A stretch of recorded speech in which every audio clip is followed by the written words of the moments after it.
So this is a video that I think some people are going to disagree with me on. They're not going to see my opinion. They're not going to see my point of view. They're not going to understand my analysis of the situation because I am a video game analyst, but that's fine. I'm not saying that my word is the law. I am simply on this platform. I simply exist and talk about video games to give my opinions on them. Sometimes they go with the main train of thought, sometimes they go a bit against the grain. It's just how I view things. And I feel like this is a situation where maybe I view it in a bit of a different way than some others, and that's fine. I'm not here to tell you that you're wrong and I'm right. It's just my opinion, but hear me out on this. The PlayStation 5 is an Xbox, and this sucks. Like, I'm tired of acting like this is a good thing. I'm tired of acting like, this is a positive for the video game industry, because after this Sony state of play, I think a lot of people started to realize just what is happening. Just what is happening between these companies. Sony doing a state of play presentation, their first Sony state of play for 2025, and there was two first party games there. And one of those games isn't until 2026, and the other is Days Gone Remastered. So because of this, a lot of people took to the internet and started writing articles and started mentioning that it seems like Xbox is going to publish more games on the PlayStation 5 in 2025 than Sony first-party studios are. And I saw some people going absolutely insane online, like, oh, the video game journalists are all, coming together to bash Sony. It's like, bro, there are real problems in video game journalism. Simply pointing out something that is factually correct, something that anyone with two eyes can see, is not some massive conspiracy theory. You weirdos. Like, fight the real. This is the problem. This is the problem when you blanket stuff. When you blanket everything is woke, everything is anti-woke, all video game journalism is bad. You just lose sight of actual factual things. And then you go down this rabbit hole of just distrust, like you're in a bunker somewhere, like with the door locked and everyone's against me. Like it's maniacal. You have to give credit where credit is due. There's a lot of shitty video game journalism, 110%. But this is not a situation of that. This is a situation of looking at something and being like, hey, this is kind of weird. So as it stands now, you have Days Gone Remastered. You maybe have Ghost of Yotai, okay, because Ghost of Yotai doesn't have a release date, coming in 2025. Maybe Venom, maybe Death Stranding 2, which technically isn't a first-party Sony game, but I guess you could throw that in there. Okay, so now we're kind of filling it out. But you have this presentation to show 2025, and you show nothing from 2025. And then you look at what Xbox is doing. Xbox published games, okay? Age of Empires 2, Age of Mythology Retold, two games that I could care less about. Forza Horizon 5, The Outer Worlds 2, Indiana Jones and the Great Circle, Doom, Call of Duty. These are all Xbox-owned properties that are being published onto the PlayStation 5. And then you're not even taking into account other Xbox games that are probably going to come over to the PlayStation 5. And the reason that I hate all of this, because I know what you're saying. Well, RGT, then the PS5 is the best of both worlds. You get Sony's games when they decide to, make and release them.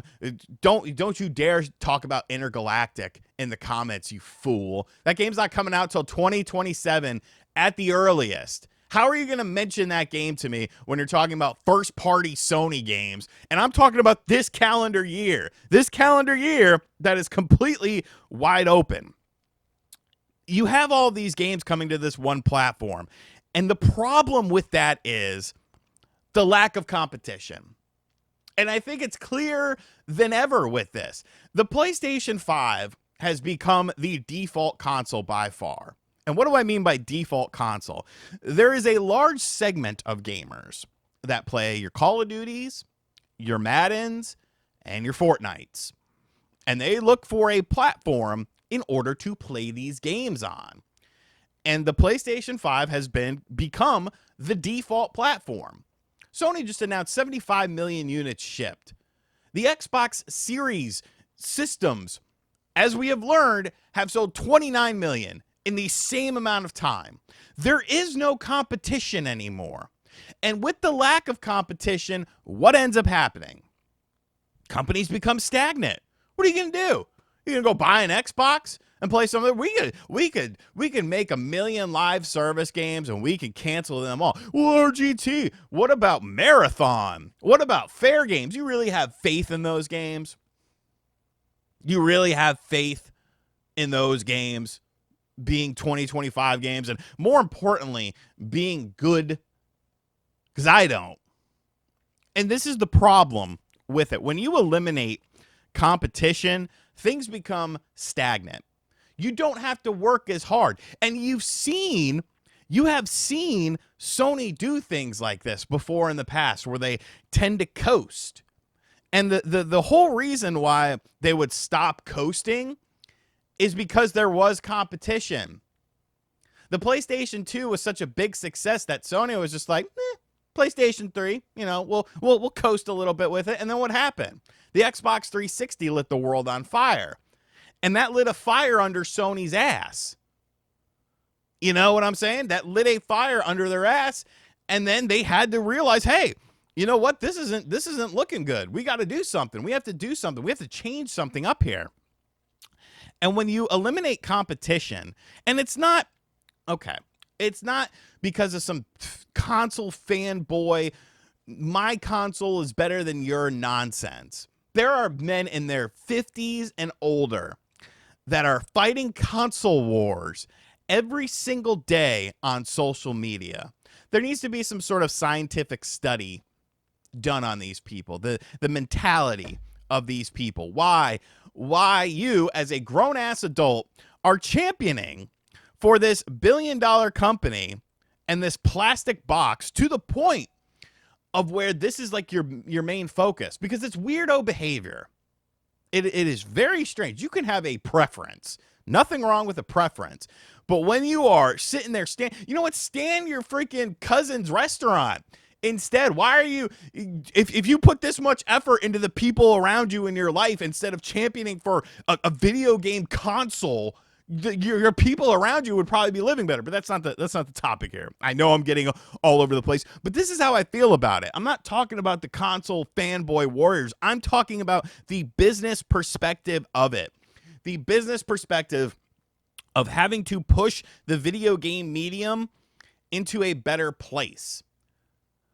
The best eras of video games, the best eras of innovation, the best eras of great games have all come from competition. One company, whether they want to admit it or not, trying to one up the other company. Oh, this company's doing this. Well, let's do this. This will be bigger. This will be better. This will be badder than that. And when you eliminate competition, it becomes stale. It becomes stagnant. Look to translate it to wrestling terms. Look at what happened to the WWE after they, bought WCW. That was some of the worst product that they put out. And this was not something that just lasted a few months. This was something that lasted years of being the only ball game in town. When you're the only ball game in town, you dictate everything. And with Xbox just waving the white flag and bringing everything over to the PlayStation 5, what's Sony's motivation? You sold 75 million units already within a library that some people argue has been one of the softest of Sony's entire generations. Whether you're talking about the PS1, the PS2, the PS3, the PS4, or the PS5. Some people argue that the PS5 has been the weakest because of things like cross-generational titles. Why did I buy this system? I know I sound like a hater, and I'm not trying to be a hater. I'm just trying to be a realist in this situation. And it's a scary thought. I know so many people are like, exclusives bad. They're bad. We should get rid of console exclusives. And it's like, look, All because it worked for PC doesn't mean it's going to work for console gaming. Lots of things work for PC that don't work for consoles. Lots of things work for consoles that don't work for PC. They are two separate things for a reason. Not saying that one is necessarily better than the other. It comes down to your preference. But if you homogenize everything and you blend everything together on the console side of things and you lose the competition aspect, I don't know. Because this could just be old man yelling at the cloud. Like I said, there is no right or wrong in this. You can feel however you feel. You can think whatever you want to think. It's just my opinion on it, and I don't like it. I don't like that the PS5 is an Xbox. I don't like that there's no competition for Sony. And you can say, well, what about Nintendo? Come on, bro. They're in different lanes. They are in different lanes. And even if you want to compare Sony and Nintendo as the two main platforms, is that really enough competition, especially when they do things so very differently? Is that what you want to see? Competition is healthy, man. It makes people want to do better. I know we live in this society where everyone, oh yeah, everyone happy, love, kumbaya, but it's like, bro, that's not the real world, man. I don't know. These are just my thoughts. I've rambled for long enough about this. I don't even know. I just put up some random game videos or something like that over this because you don't want to see my face the whole time. But what do you think about this? Am I wrong in this? Is my opinion? I can't be wrong, but do you disagree with my opinion? Do you think my opinion is a bit dated in mentality? Because I really don't think it is. I think people just don't want to admit it. I think a lot of people don't want to admit it. You buy a platform to play the first-party games, and then the third-party games are all just extra. They're all just, that's the secret sauce. I could buy this game on anything, but I chose to buy it on this platform because I bought this platform because I like their first-party games more than the other companies. Let me know what you guys think. And as always, guys, thank you for checking out this video. If you're new to the channel, make sure you hit that subscribe button. Be sure to like, comment, and share. Hit the bell as well. And as always, I'll catch you guys on the next one. Later.